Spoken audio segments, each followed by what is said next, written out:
穷永远是很多国家的通病，尤其是非洲国家。婴儿和工厂这两个本来毫不相干的词，在尼日利亚却组合成了臭名昭著的存在。女人出卖自己的子宫，沦为了生育机器，而婴儿成了工厂高价贩卖的物品。然而这一切在尼日利亚早已见怪不怪，这究竟是怎么一回事呢？今天秋哥就带大家来了解了解。尼日利亚位于西非东南部，南濒临几内亚湾，与贝宁、尼日尔扎德和喀麦隆接壤，国土面积约为92万平方公里，人口约2.2亿人，是非洲人口最多的国家，同时它还是非洲第一大经济体。不过平均下来，人均 GDP 也才2200美元出头，而且贫富差距极大，有钱人靠着挖石油和卖石油赚得盆满钵满，而那些没钱的人呢，为了能混口饭吃，就拼命的生孩子，想着多个劳动力，结果发现生了也吃不起饭，最后陷入越生越穷，越穷越生的死循环里，同时还导致尼日利亚人口急速膨胀。按理说吧，这人都是好事，国家能吃到人口红利得到发展，国民也能越来越有钱儿。但是有时候吧，这人一多不是啥好事，连带着人命也成了不值钱的玩意儿。国家还没发展起来，提供不了足够的就业岗位，为了能养活自己养活国家，很多人会想尽一切办法来挣钱，不然就活不下去了。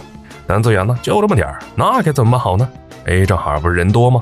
生不出孩子的家庭多的是，肯定就会有人来买，只要卖掉1-2个，钱儿这不就来了吗？干这事的人多了，就会形成一条产业链，而婴儿工厂就此诞生。在尼日利亚，每年被贩卖的婴儿不计其数，而这都归功于婴儿工厂。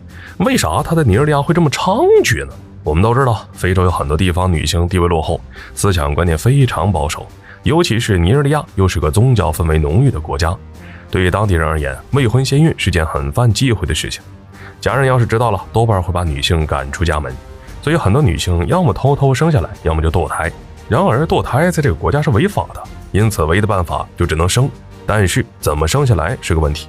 女性没有经济来源，就算生下来也根本养不起。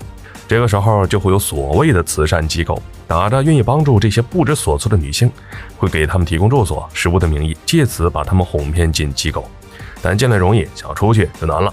孕妇不仅会被限制人身自由，甚至吃不好住不好。想要离开呢，只有一个办法，那就是老老实实的把孩子生下来。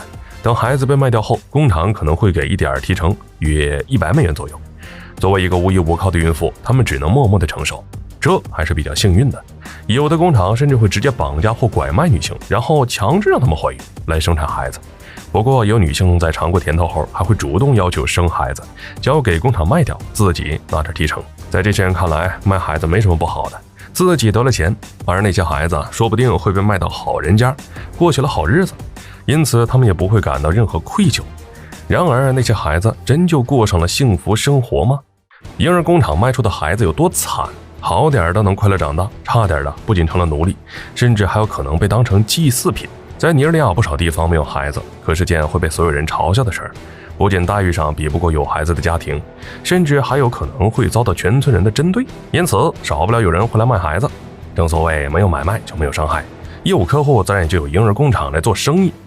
据尼日利亚公布的数据，一个男婴的价格高达 1.5 万美元，而女婴少点，只有 1.1 万美元。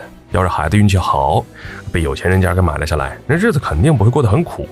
但尼日利亚有钱的毕竟是少数，很多人砸锅卖铁的买了一个孩子，结果呢自家过不下去了。当然这都已经还算好的了，因为这大部分人呢压根就不会有什么爸妈，他们被那些矿业工厂老板买下来，成了终身奴隶。此外也有婴儿工厂为了保证货源，会选些女孩养大，然后让他们去出卖自己的身体，怀孕了就把孩子生下来，但这至少还有解困的机会。在非洲这种原始和现代共存的地方，依旧有些部落在遵循着最原始的人祭习俗。每到祭祀的时候，这些部落就会主动向婴儿工厂订购一些婴儿来祭祀。这么猖獗的人口贩卖现象，尼日利亚政府难道就不管吗？管当然管，但实际上压根就管不过来。就算打掉了一个工厂，依旧还有千千万万个工厂冒出头。只有发展经济，提供足够多的岗位，增加收入，才有可能解决这个问题。好了，本期视频到这儿就结束了，麻烦各位看官，你发财的小手给来点赞关注呗，咱们下期再见。